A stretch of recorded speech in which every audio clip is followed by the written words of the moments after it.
Hello and welcome to Calls. This is the 2022 Valspar Championship Data Dive Show. Quite a few number of field changes this week to the Valspar, which is to be expected the week after the players. It normally happens, but especially so this week due to the delay and just the chaotic mess that the players was this week. I mentioned last night that to follow me on social media, I would try to keep up with all the changes, and I quickly realized that even I was missing some of them throughout the day as I was going through my research for the Valspar, plus some March Madness bracket filling out on the side as well. So where I get my information is from Rob Bolton on Twitter. I don't remember his exact handle. I can pull it up or answer in the chat or comments of the video if you need his Twitter handle. But he has a lot of great stuff. He handles all the field changes, a lot of scoring averages and whatnot. So make sure you go check out Rob Bolton. That's where I get all of my information for field changes, especially leading up to the tournament. But speaking to that, I mentioned last night that Kevin Tway, Maverick McNeely, and Cameron Young had withdrawn just today, and I checked this about 10 minutes ago. Just today, Patrick Rogers, Brant Snedeker, Joaquin Neiman, and Taylor Pendrith have also withdrawn from the Valspar this week. There is a slew of players that have joined the Valspar field, your Monday qualifiers and whatnot. So we'll make sure to hit all of those, hopefully in the Excel portion of the show, where we look and see about past performance for these players at Innisbrook. But if you want a full list as well, you can follow Rob Bolton on Twitter or ask in the comments. I'll make sure to give you a full list of field changes and whatnot. So with that out of the way, hopefully you had a successful Players Championship, delayed as it was. A lot of Cam Smith. Hope you had some Cam Smith outright. I've seen quite a few people have him, so congratulations to hitting that winner. I was on him for DFS, didn't pull the trigger on an outright wager, but it was a successful DFS week for me. For the past month or so, I have been on the schneid. 3 of the 4 weeks have been really bad, and even though it was very marginal amount of success, the last I checked, and I'm not a math guy, but the last I checked, if you get back anything more than you put in, it's considered profit. Fortunately, I had some Cam Smith. DJ played exceptionally well today. I would have had an even better week, but Bubba went plus, Scotty Scheffler went plus, so it is what it is. But I will take the wins where I can get them, considering the lack of fortune I've had for the past month. So enough about that. We're going on to the Valspar, so let's get to the intro here. All statistics provided tonight and every night are provided by fantasynational.com. It's an amazing resource. Go check them out. It's simply the best tool. They already have the Players Championship data in the database. This is why they're the best. In the links in the description of the video are links to my social media. This is where I place my betting cards. Any interesting research that I find throughout the week leading up to the tournament, and sometimes even during the tournament. So make sure you give me a follow there. I generally post a question or two during the week to get a feel for what you all are thinking. So give me a follow at the links in the description. In the description as well is an email to reach out to me if you want to be a part of bonus content. This includes bonus videos, my tournament fact sheet, things of that nature. So if you want to be a part of that, make sure you reach out to the email in the description. And then finally, we are live. Chat is open. I want to hear from you all. I want to hear about your player success. I want to hear about anyone in particular you're keyed in on at the Valspar. Any outright wagers that you've been thinking about already. All the takes that I had, including Colin Morikawa, Matt Fitzpatrick, they're still warrant to make fun of me, so make sure you jump in chat. So with all that out of the way, let's dig into the data for the 2022 Valspar Championship. And we move over here to Fantasy National, and we're going to do a little bit of recap here in a bit. And like I mentioned, you can see that the strokes gained total is now reflective of the players. I don't believe Victor Hovland was this high. And I know Cameron Young was second last night in the initial research show. He has now dropped to fourth.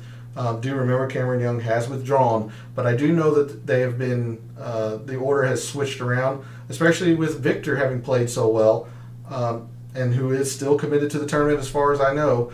You can see here that the players has been loaded.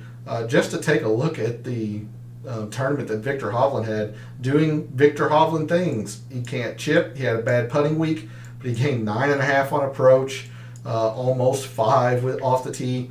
Guy's really good. Hot take. Victor Hovland's pretty good at golf. But anyway, there's a quick look at how the strokes gained total players and at least the evidence that the players is uploaded. Before we get into anything major as far as review or looking into the data, and apologies, let me make sure I bring Chad up.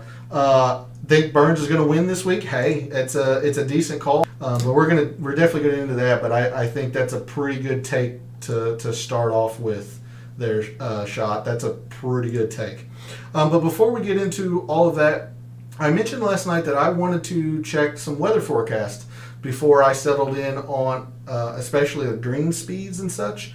They do tend to try to balance that out and slow the greens down if they know that rain or a volatile amount of wind is in the forecast. So I went ahead and looked at the forecast today. This is from Wind Finder, and while today and tomorrow they're supposed to get some wind, looks like they're supposed to get some rain in the forecast, late Tuesday into Wednesday, and then Thursday's not too windy, but Friday looks to be quite hectic with the wind. A little bit of Saturday and Sunday, somewhat. But if the Monday and Tuesday looks like a system or something is coming in, a warm front maybe. If this Monday turns into gets moved up to Sunday, it could very well be windy as well. So I'm going to stick with what I did last night. I'm going to close out Wind Finder. I'm going to stick with what I did last night and not really put a speed on the greens this week. Generally, Innisbrook has fast Bermuda, but I'm just going to focus on Bermuda greens because we have seen that they do play average speed sometimes, especially if the wind picks up. So the first review that we're going to do is putting, specifically on the aforementioned Bermuda greens, and with no speed filter, no Velcro, no fast lightning, anything like that. In the past 6 months, there's been plenty of tournaments on Bermuda. So this is a very good sample size in of itself. We don't need to mess with any time frame. So in the past 6 months, the best performers putting on Bermuda have been Martin Traynor, Kevin Kisner, Terrell Hatton, Brian Gay, Brendan Todd, Adam Long, Sung Kang, Denny McCarthy, Adam Hadwin, and Chesson Hadley are your top 10. To be expected, really. Brendan Todd, always known as a good putter. Denny McCarthy, Adam Hadwin, very good putters. Chesson Hadley, a little bit lesser of extent, but always known as a good putter. Brian Gay. I've never really known as Terrell Hatton to be an elite putter, but he is certainly on fire right now. I mean, look at these past 2 tournaments. He gained 8 at the API, gained 8.5 at the Players, and his last, 6 measured tournaments have been positive. So this is somebody that is very streaky for sure. He has his fair share of blow-up weeks, we'll say. But he's certainly hot with the putter right now. Bermuda, he likes Bermuda, so somebody to take a look at as well. But this is a very common theme with Innisbrook. At the Valspar, your putters are just, your premier putters generally do best here. It is the most important shot type, even more so than strokes gained approach at Innisbrook. Copperhead course, so no surprise there. And these are some of the names that you should probably focus on, at least when you're starting your research this week, or any maybe outright bets, to start thinking about some of these players. Good stuff there. We also looked at we looked at long course, and the more I thought about it, I was like, I mean, this course is almost 7,400 yards as a par 71, but I don't really feel great about it, since it's not 7,400 first of all, and it's not a long course by technical terms or defined by Fantasy National, but it definitely is difficult. So here is a look at strokes gained total when the round is difficult. There's been 16 or so in the past 6 months. I think that's a decent enough look, or enough sample size. So your top 10 strokes gained total players, just the best players in the field this week so far, in difficult rounds to par. You got Sam Burns, the aforementioned Sam Burns that Shot just mentioned. So Sam Burns, number 1, Joel Damon, Terrell Hatton, Russell Knox, Jason Kokrak are your top 5. Sebastian Munoz, coming off a really good players, a poor Monday, but a very good players championship nonetheless. He is 6th. Victor Hovland 7th. Shane Lowry 8th. Patrick Rogers, who has withdrawn. So Mackenzie Hughes is now solo 9th. And then Alex Norn, Matt Fitzpatrick, and Justin Thomas are all tied for 10th. If you did not catch the intro, make sure you rewatch the first 2 or 3 minutes or so. I went through the field changes, but whenever I see somebody that I know is withdrawn, I'll make sure to highlight it. So I know Patrick Rogers has withdrawn, Cameron Young, a few others. In fact, let me make sure I pull that sheet here for easy access. But there's a look at your best players when the round is difficult. For anyone who has followed me for any length of time knows that I much prefer strokes gained approach. To me, it is the most indicative statistic for long-term success. So your top 10 strokes gained approach players in the past 6 months: Victor Hovland, coming off the ridiculous 9.5 or 8.5, whatever you gained at the players. So Victor Hovland's number 1. Russell Knox, Justin Thomas, Paul Casey, Mito Pereira are your top 5. Sam Burns, Keegan, Martin Laird, Luke Donald, Joaquin Neiman, who has withdrawn. So Adam Hadwin is now solo 10th. Neiman has withdrawn as well, with Patrick Rogers. Taylor Pendrith has as well. So quite a few names that have withdrawn, and I'll hopefully hit them all throughout the show. And again, if they happen during the show, I won't be able to catch it. So if you're able to watch Twitter and all that stuff, if you find any other field changes, by all means, put them in chat. That way we can react live to them. That'd be great.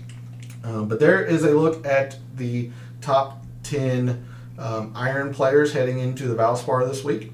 Something else that we saw last night in the initial research is just how much the short game, not just putting, but around the green, is going to take effect. And we saw that here at the course breakdown here at Fantasy National. I mean, even the top 10 players, short game outweighed ball striking, where normally the ball striking is quite a bit advanced in terms of importance to the short game. But you move here to the top 5. The average finish of the top 5 starts to even out.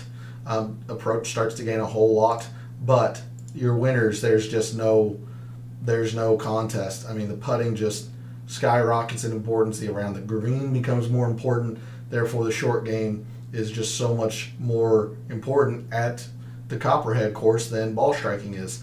It's just the way it is. It is not what I would think of on a difficult course, and it's not the skill sets that I value in players. But the truth is the truth.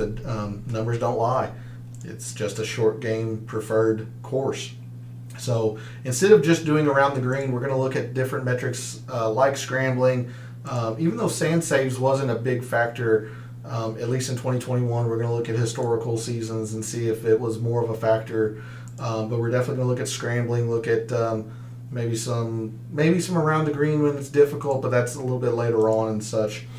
So that's going to be it for the kind of the umbrella stats that I call them, the off the tee approach around the green putting. Let's move into some specific metrics.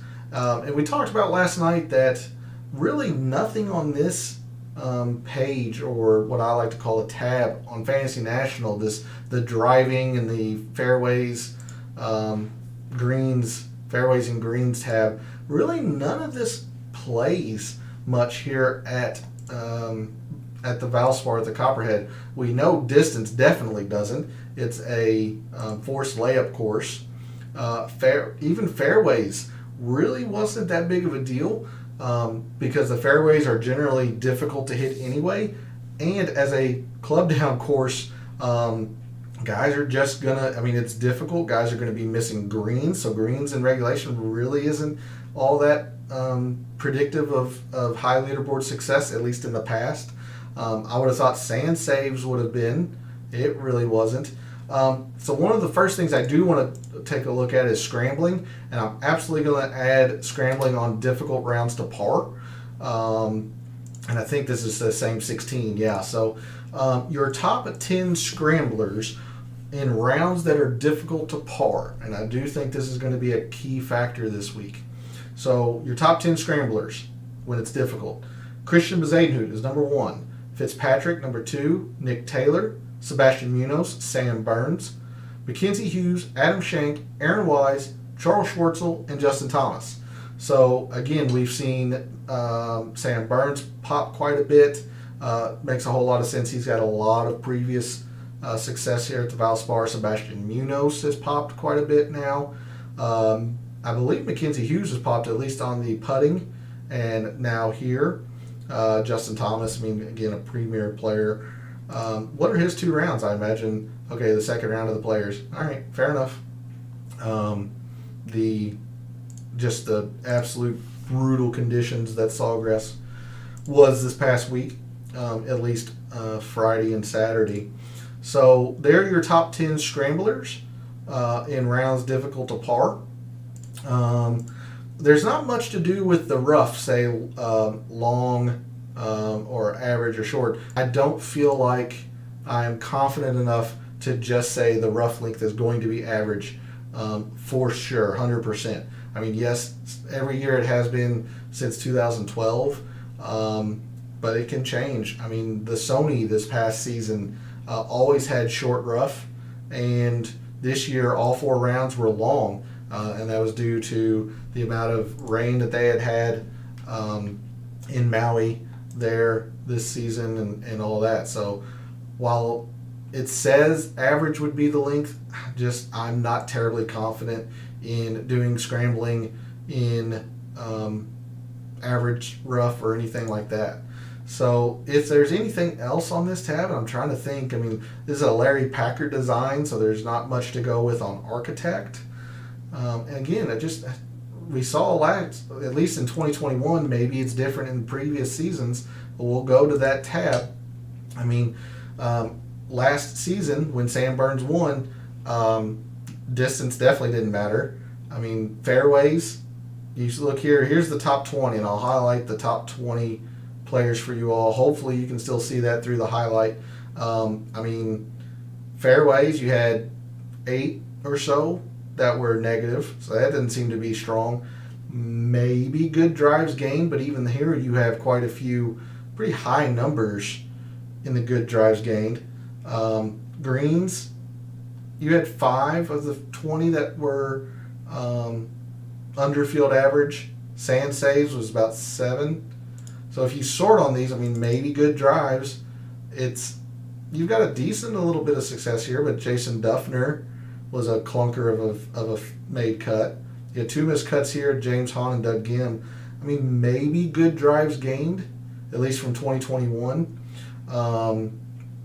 Fairways, it wasn't really a lot. Yeah, the fairways were not indicative at all when you have 5 missed cuts inside the top maybe 14 or so.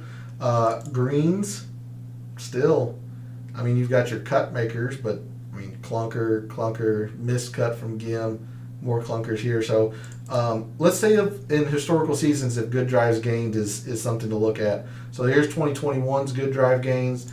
2019, remember there is no 2020. This is one of the events that was canceled due to the COVID pandemic. So 2019, good drives gained. Now here it looks like a decent amount of correlation. You've got the top 23 here. Only 4 of those were negative. Maybe a little bit less than 2021, to be honest. You've got 3, maybe 4 pretty good finishes, 2 middlings, and you have a miscut where the miscut wasn't happening in 2021 for quite a while on the leaderboard. Jim Herman miscut. So 2019 wasn't very indicative with good drives gained. Maybe 2018. Again, your winner was negative in the stat. Not by much, but he was. You sort good drives. Okay. The top of the list is performing well, but clunker, miscut, clunker, 2 miscuts. So I just don't see a whole lot on this tab outright that says, sorry, let me go to the right tab, fairways and greens. I just don't see a lot on this page that really plays to the Copperhead course. I just don't. So with that, we'll move back over here. Other than the scrambling, and again, we don't get we get sand saves gained in historical seasons, but we don't get any scrambling saved. I wish we would get that. We just don't. So that is my official petition to Moose and the Fantasy National Team. One thing I would add, I would like to see scrambling gained, if you can even get it. Maybe you can't get it. Let's move on to birdies and bogeys. We made an interesting observation last night in the sense that on difficult courses, at least my first thought is to go with bogeys avoided on difficult courses, because if you're able to scramble your pars and such, you're going to be gaining strokes on the field. But we saw in 2021 that it was really more so birdies. So birdies gained on a difficult course. And when we moved to Excel, and we'll show it again tonight extensively, that these two were really kind of the same in terms of importance year over year in the past 4 years or so. So we'll check 2019. Again, while you have you just have more birdies than bogeys, although they are somewhat similar there. 2018 is, this year it was more so the bogeys avoided. I mean, look at this. You have to come all the way down to Bazzelli, who tied for 31st before you even get a negative on the bogeys. So 2018, it was more important on the bogeys. And then lastly, 2017, birdies, bogeys, yeah, roughly the same, maybe a little bit more bogeys. So again, just showing that it's about even. So I don't know if there's anything to focus on in terms of this tab historically. So I think when this happens, when you don't have a strong emphasis on birdies or bogeys, and do not put any emphasis on eagles, as we saw from the scorecard last night in the initial research, you really only have one realistic chance at an eagle, and it's the par 5 first. And even then, by par 5 standards, it doesn't yield an eagle a whole lot. You really have to birdie it, because it's one of your 2 or 3 good chances at a birdie on this course. So definitely, I'm putting eagles nowhere near my thought process this week. So instead, I'm thinking I'm either going to do birdies or better, or I'm going to go opportunities gained, one of these two. I have not decided which one yet, but I'll definitely show both of them for you all, because I'm pretty sure I'll put one in the end data or mixed condition model that I put together on Wednesday night. So I'm definitely going to add the difficult to round filter, difficult to par round filter. So your top 10 opportunities gained players in the past 6 months. Russell Knox, again, Cameron Young has withdrawn. So Russell Knox, Joel Damon is second. Hayden Buckley, Webb Simpson, Keegan Bradley, Dustin Johnson, Paul Casey, Nate Lashley, Colin Morikawa, Aaron Wise, and Brian Harmon are the top 10. Again, Burns just outside your top 10. There's Victor Hovland. Shane Lowry has popped a little bit. Taylor Pendrith, again, has withdrawn. Now, the same difficult to round or difficult to par filter. These are your top 10 birdies or better gained players.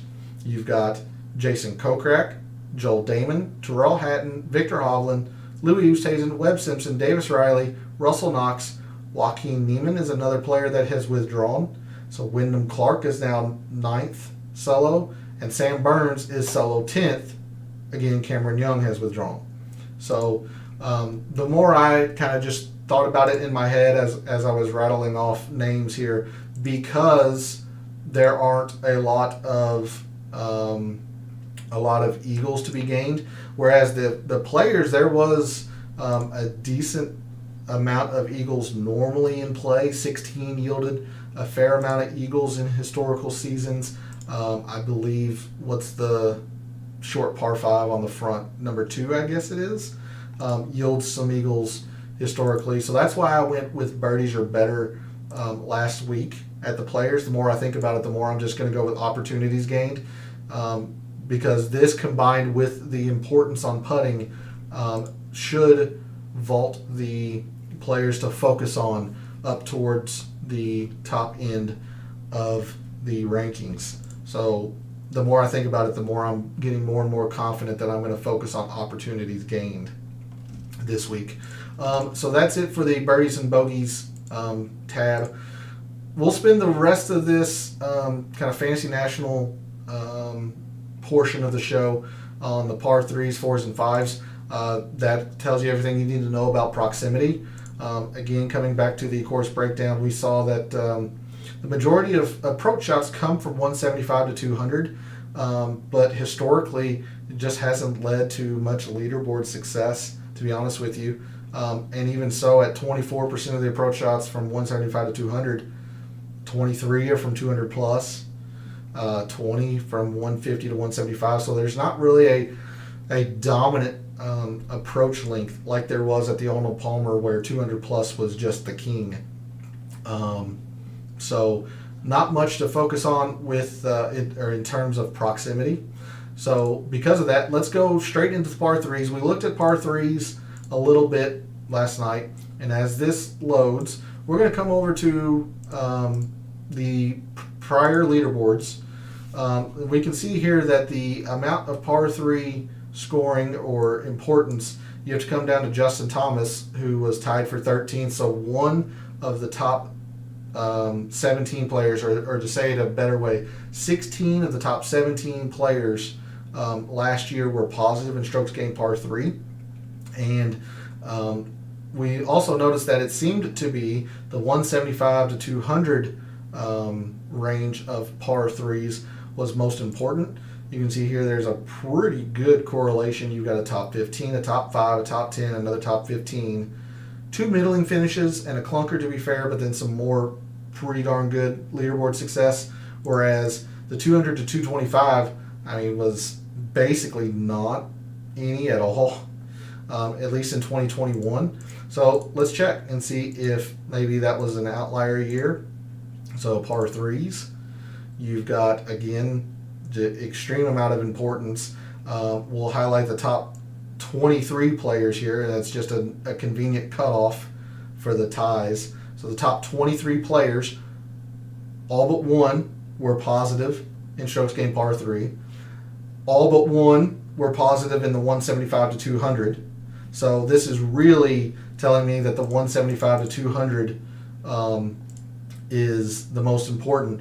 Even said, though, you get rid of these 4 missed cuts and this clunker, so you've got 2 really good performances, a top 30 is okay, but then this extreme run of good performance, good to excellent. So ignoring these 4, which you can't always do, but there's at least some amount of correlation here, especially when you go just by the leaderboard, not by the pure performance of the length of the par 3 or of the metric. 2018, last one we'll check here for the par 3s. This one was a bit different in the sense that you come down to you had 11 players tied for 16th. So let's just narrow it in and look at the top 15. 2 of those 15 were negative, so 13 of the top 15 were positive. 12 of the 15 in the 175 to 200. So it looks like this would be the range of any to focus on. But I'm definitely going to put weight into the par 3s, just strokes gained par 3 for sure. So let me move that back to 2021 in case we need to come back to it for the par 3s. But in the par 3 efficiency table, or tab, however you want to phrase it, your top 10 strokes gained par 3 performers, or your top par 3 performance players in the past 6 months. Jason Kokrak, Adam Hadwin, Francesco Molinari, Stephan Jaeger, Denny McCarthy, Aaron Wise, Sam Burns, Luke Donald, Martin Laird, and Tyler Duncan. Patrick Rogers has withdrawn. So there's your top 10. Paul Casey, your 2018 and 2019 winner, lurks here. Shane Lowry. I don't think Lowry's been in too many top 10s, but he has certainly been lurking just outside the top 10 in a lot of these metrics that we've been looking at. So there's a look at the just pure strokes gained par 3. We'll take a look at the 175 to 200s just in case that ends up being more of a factor. So your top performers on par 3s, 175 to 200 yards in the past 6 months. You got Harold Varner III, Matt Wallace, Carlos Ortiz, Francesco Molinari, Aaron Wise, Alex Noren, Terrell Hatton, Taylor Moore, Brian Gay, and Bubba Watson. Joaquin Neiman is withdrawn. So, good stuff there. Let's see. Of any overlap, we have Molinari, 3rd and 4th. First number being just pure strokes gained par 3, and then the 175 to 200. So, 3rd and 4th for Molinari. Aaron Wise, 6th and 5th. Noren's 15 and 6th. Terrell Hatton, 18th and 7th. Neiman's out. Jason Kokrak, 1st and 13th. To a lesser extent, Denny McCarthy, 5th and 25th. So good stuff there on the par 3s. We'll move to the 4s and the 5s here fairly quickly. And to save some time here, par 4s, while strokes gained par 4 is generally one of the most, if not the most, correlating success, we saw that it was really mitigated. It's really muted here at Innisbrook. At the Copperhead course, it's more about your par 5s and par 3s, but there is a range of par 4s that is extremely important. It's the 400 to 450. You see here of the players that finished in the top 20 last season, hopefully that stays highlighted, only 2 were negative, and it was, I was going to say not by much. Ted Potter was not good at it. But there's quite a bit of correlation here. And when you sort by the stat, I mean, except for Emiliano Grillo, you've got a lot of high-end finishes. Top 5, 25, 5, runner-up, 2 top 30s, and then more success past the Emiliano Grillo miscut. And just to save a bit of time, it is like this for every year that I've collected the data, which is back to 2017. I don't go further than 5 years back. But 400 to 450 is certainly the length of par 4 we want to focus on. We definitely hit that last night, but to recap it and to update it for the stats in the Players' Championship, your top 10 performers on par 4s, 400 to 450.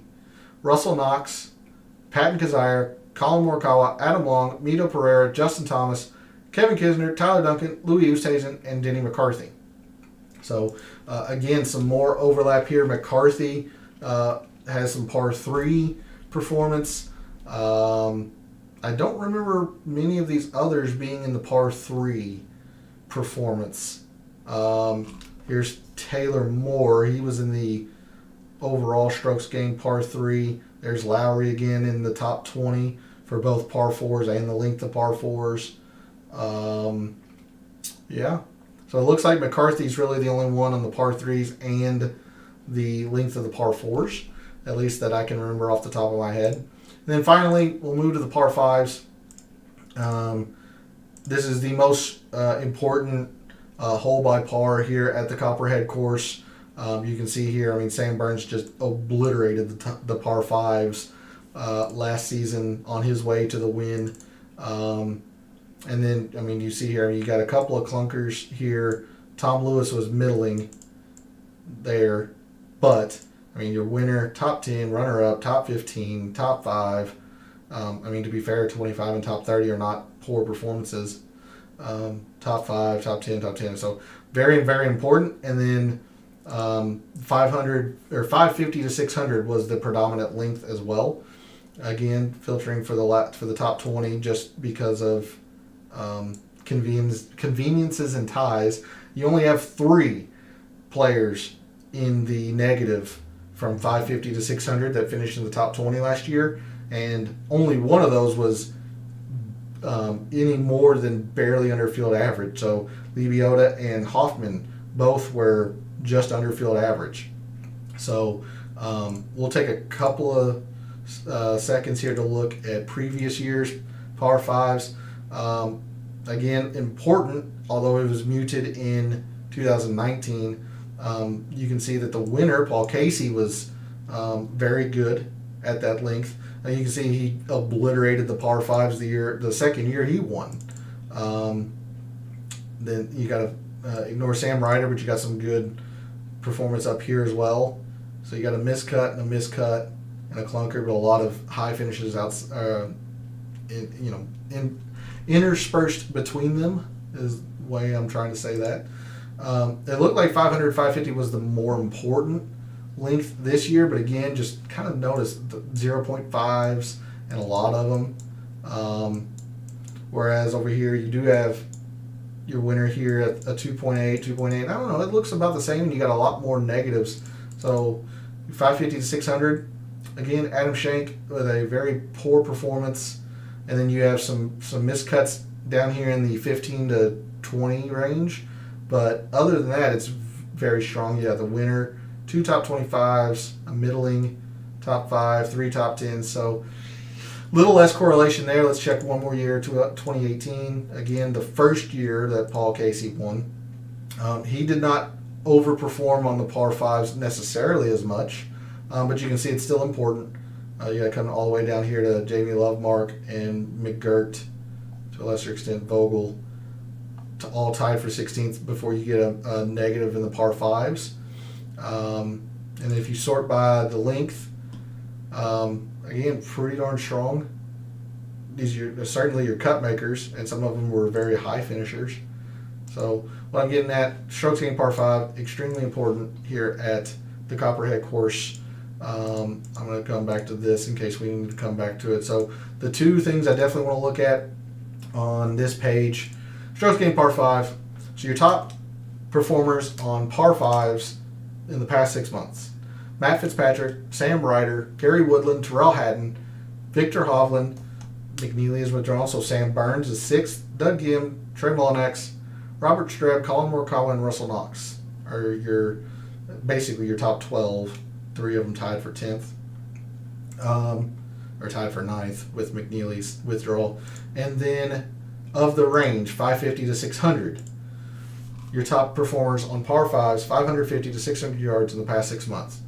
Jason Kokrak, Matt Fitzpatrick, Sam Ryder, Martin Laird, Harold Varner III, Brandon Wu, Russell Knox, Terrell Hatton, Danny Lee, and Troy Mullinax. So of the players who have some overlap here, you've got Matt Fitzpatrick, 1st and 3rd, very strong. Sam Ryder, 2nd and 4th. Russell Knox, 10th and 8th. Terrell Hatton, 4th and 9th. Trey Mullinax, 9th and 11th.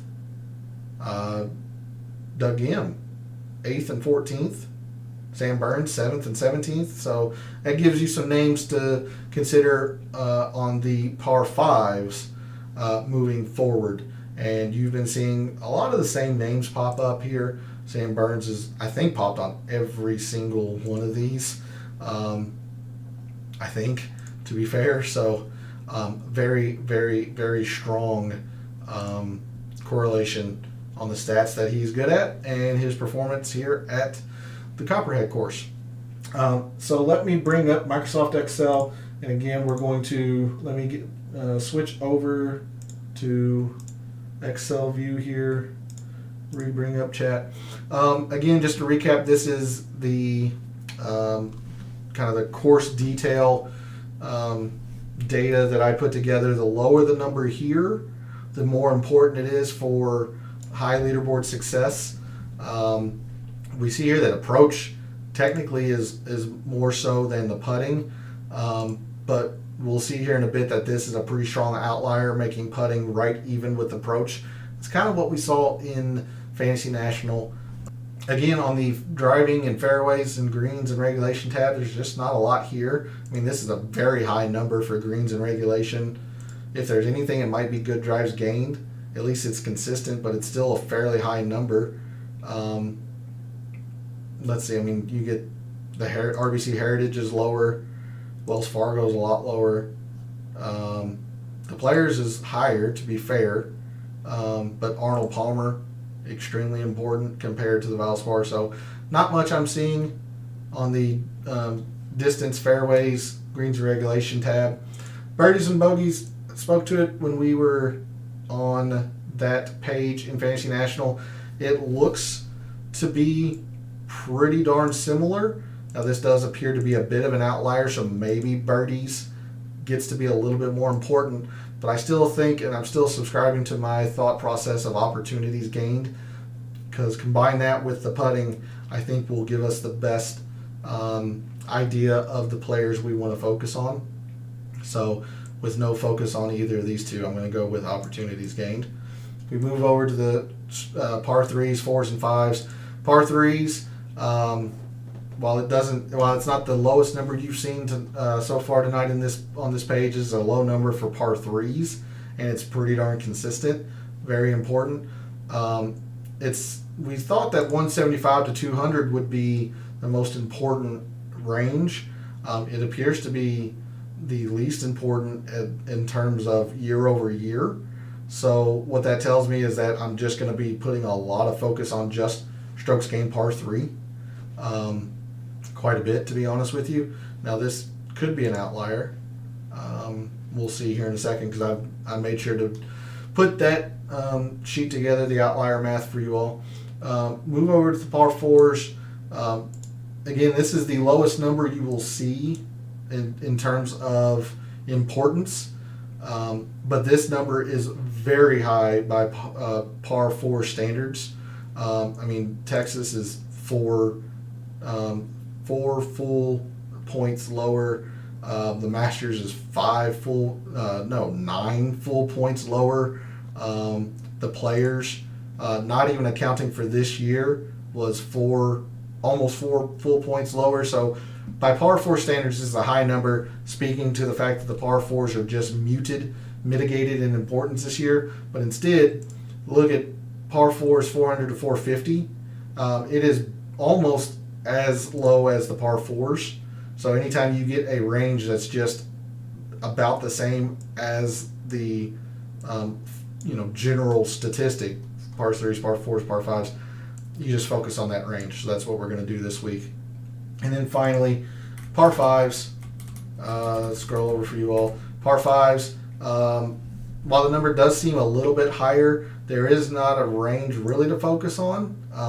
It looks like if there's any, it would be 550 to 600, but that's a pretty big outlier. So it looks like just the par fives. And we kind of saw that in the historical leaderboards. Sam Burns last year, Paul Casey in 2019 just obliterated the field in strokes gained par five. Not necessarily the length, just strokes gained par five total. So reset that. Let's bring up the outlier math to explain the pretty colors and whatnot. Again, these are the same numbers we just saw. You'll remember 38 from the approach. So these are the same numbers we just went over. This is a consistency metric. So year over year, how consistent does the metric play? I highlight anything really that's 10 or less. And then I'll explain the outliers here in a bit. Anything in red is what I call a negative outlier, meaning it was very important that year and not important the rest or the other years. Blue, the opposite. It was not important that year, or at least not as important as it generally plays. So, having went through the past 4 seasons, again, remember 2020 Valspar was canceled. So back to 2017. The first outlier was the around the green. When you removed that, it went to 53.97, which is astronomically high. Very consistent, but very high. So that looks like it is a metric that I am not going to put a lot of focus on, even though short game tends to be, or is the most dominant, doesn't tend to be, is the most dominant factor, short game versus ball striking. What that tells me is I'm going to do a lot of scrambling.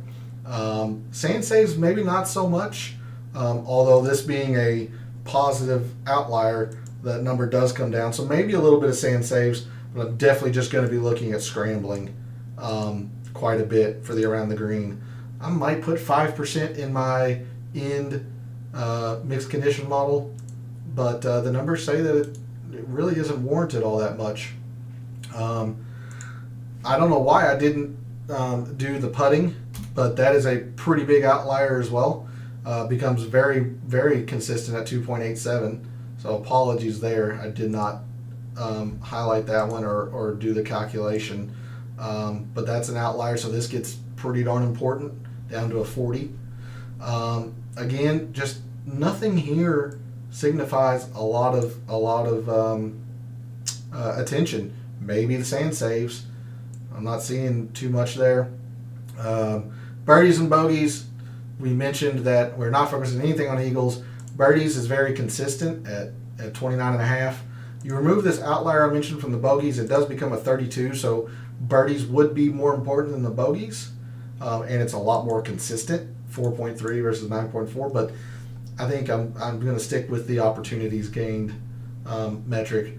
This is where we get into some good stuff here. Par threes, this number actually goes higher, becomes much more consistent, but 37 still very important by par 3 standards. The lengths, 38.5, pretty consistent, 43 and 42, so nothing to focus on with the lengths. So we're just going strokes gained par 3. Move over to the par 4s. Very consistent, muted in importance, but you see the 400 to 450s, very consistent and very important. So we're just going to focus that. Finally, par 5s. Even though this is a negative outlier, it's still a 43, which is more important than the lengths of the par 3s over here, and then the lengths of the par 5s. Normally, you would say it was the 550 to 600, but due to the 2 outliers, it actually becomes 500 to 550. And just so you know, there are 0 holes on the scorecard that measure 500 to 550. So that's when they move tees around on the par 5s in this group. So I don't want to focus on that. So it's just going to be all strokes gained par 5s. So there is a look at the outlier math. Hopefully I explained my way through that enough. If you are interested, feel free to reach out to me, comment section, anything like that, social media if you want me to explain more on this outlier math. But if you want me to get off of that because it's too math nerdy for you, I understand. So let's bring up the Valspar kind of past performance for players, and this is again performance specifically at the Copperhead course since 2017. And while Fantasy National breaks out or gives us the strokes gained total in a pure view, I went ahead and averaged it out by tournament for each statistic. So you can see here, Victor Hovland, the one time he played it, he gained 4.9 strokes on approach. Paul Casey, who has won this event twice, and I think it's a top 25 the other time, he is averaging almost 5 strokes on approach per tournament. So these aren't totals; these are averages. So the first thing that I want to do, and we sorted a couple of these last night, but let's really dig in and see who we want to focus on. So the first thing I want to do, let's look at strokes gained approach, largest to smallest here. Your top strokes gained approach players historically at the Copperhead course. You got Paul Casey, 3 of the 4 years. Now, Victor Hovland and Matthew Neesmith and Doug Gim, to be fair, all of them have only played it once, so don't put a whole lot of stock into it, but I mean, Victor Hovland, amazing ball striker. Matthew Neesmith's a very good iron player. Doug Gim is a very good iron player. No, don't discount it, but don't go in thinking that you have to take Victor Hovland because he historically hits his irons well here. It's been one time, so the less amount of data, the more volatile it is. So Paul Casey, very strong. Stuart Sink, even though he's 2 for 3, he's hit his irons well here. Keegan Bradley, 3 for 4, coming off a fantastic 4th round at the Players. Kevin Kisner's only 1 for 2, hits his irons well. Henrik Stenson, 3 for 4. Kokrak, 4 for 4 with a top 20. Very good strokes gained approach. Neiman's withdrawn, so I need to remove him. Again, apologies, I don't have all of the players in here, and I've still got some that have withdrawn. I put this together over the weekend to prep for Sunday night's initial research show. But Justin Thomas, really 1 for 2, and with an average finish of 53rd, so he hasn't played this event the best. Again, it's only 2 times, so maybe he just had one bad week. Charles Schwartzel, 3 for 4. So there's a look at some of your best strokes gained approach players historically here at the Copperhead course. We saw how important putting was. So let's take a look at strokes gained putting. And Sam Burns, by far and away, blows away the competition in strokes gained putting. 8.6 per tournament. And that's 3 tournaments. I mean, that's just crazy. It's really good. He hits his irons okay. He's good off the tee. So this is backing up the belief that I don't know how much I'm going to put in around the green. I'm going to do more so scrambling because around the green just hasn't been too much, at least not for him. He's got a lot of course success. But other putters, Vaughn Taylor, very good putter. He's 2 for 2 here at the Copperhead course. Dean McCarthy, very good putter. He's 2 for 2. Hovland had a good week, gained 4 strokes on the greens the year he played. Matt Kuchar's 2 for 2. Brent Snedeker, 3 for 3. Poston's 2 for 3, but has some good putting success. Abraham Answer's 2 for 2, averaged just outside the top 10.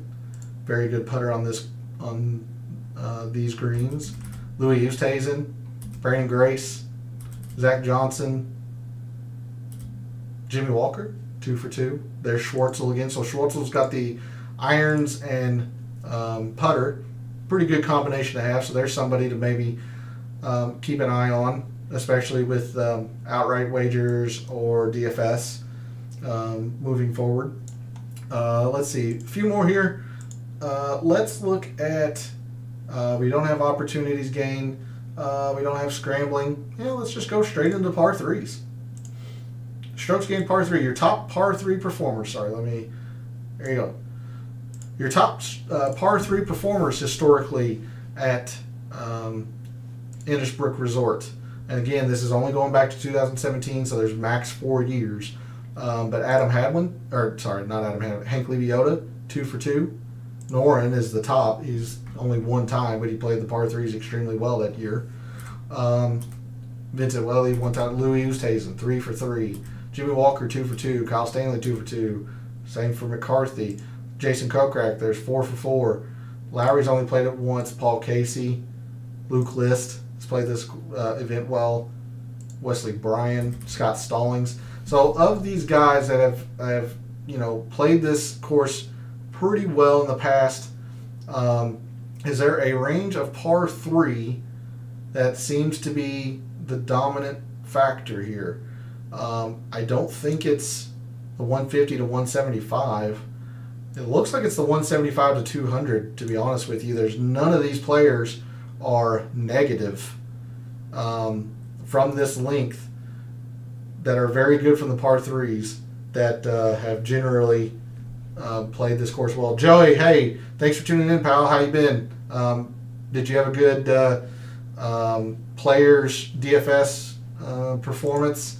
I mentioned in the intro that it wasn't by a lot, but it was a slightly profitable weekend for me. So I'm off the schneid technically. It would have been a lot better, but Tom Hoagie didn't play well. Monday, the 4th round, Bubba Watson didn't play well. So, take the good and the bad. I'm off the schneid. Could have been a lot better. But considering the last month I've had, I'm okay with a slightly positive, and we'll try to build on that moving forward. Looks like of the players that have performed well on the par 3s, it looks like this 175 to 200 might be the key. Then let's sort and look at par 4s, but specifically the 400 to 450. That is the range we have seen all night. That is the most important here at the Copperhead course. There it is. 400 to 450. Again, Victor Hovland one time, but played that length of par 4 as well. Abraham Answer, 2 for 2. Vaughn Taylor. So he's got the putting and the length of the par 4s. Russell Knox, 3 for 4. First time I think we've said him. Bubba Watson, 2 for 3. Schwartzel again, 3 for 4. Wesley Bryan, 2 for 2. Walker, 2 for 2. I've had 2 months of need to make a comeback. Hey, you know what? It happens. I would say, shoot, I don't know what I just did.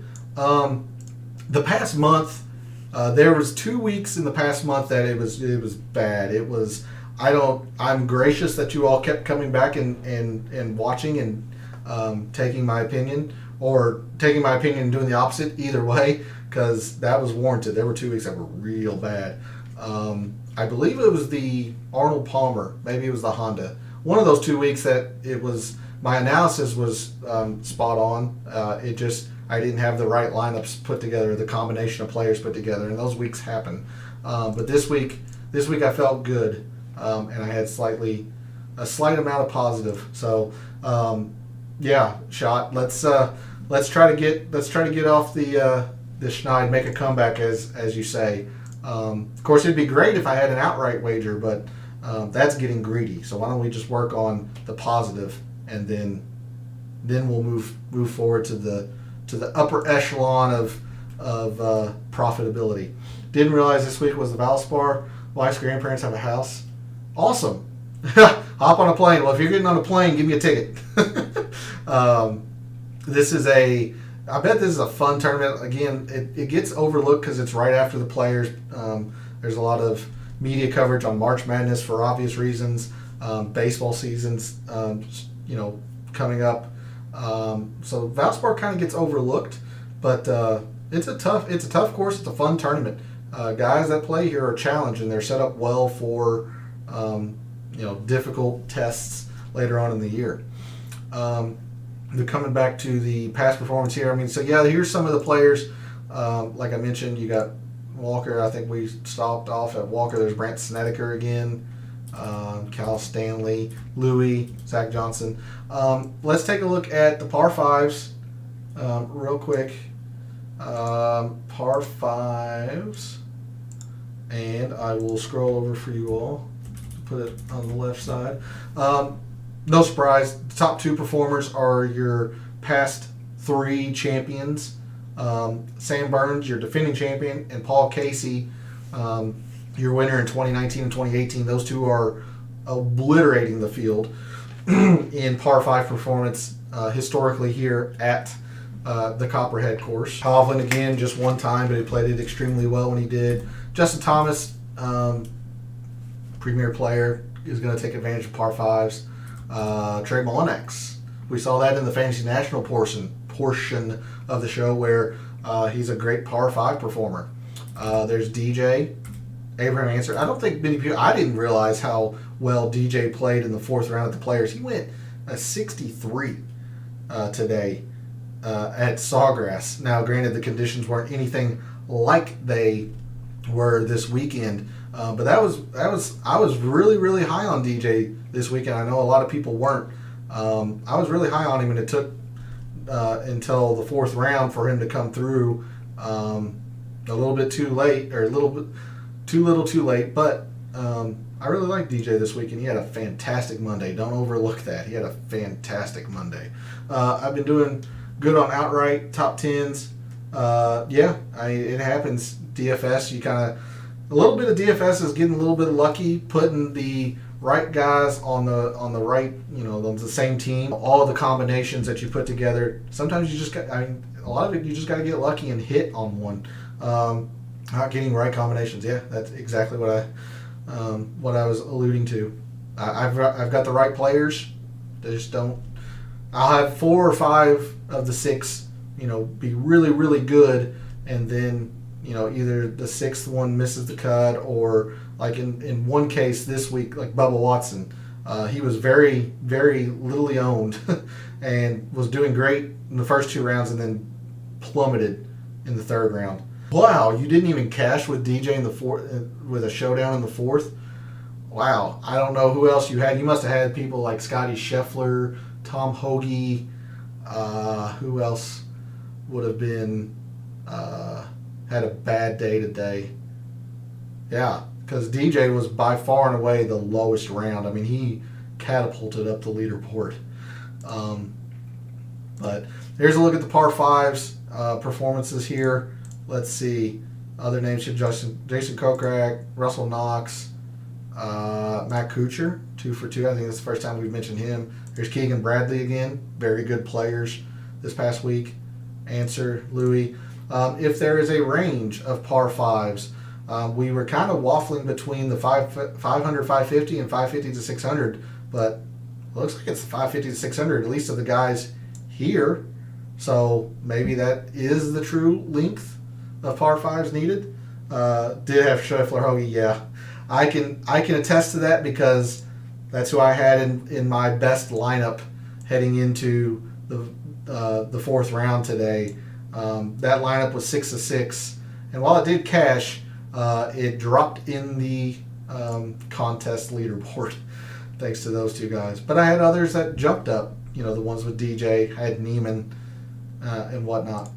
So last thing I'm going to do here, let's sort by average finish, and then take a look at that, the stats that those guys are generally performing well at.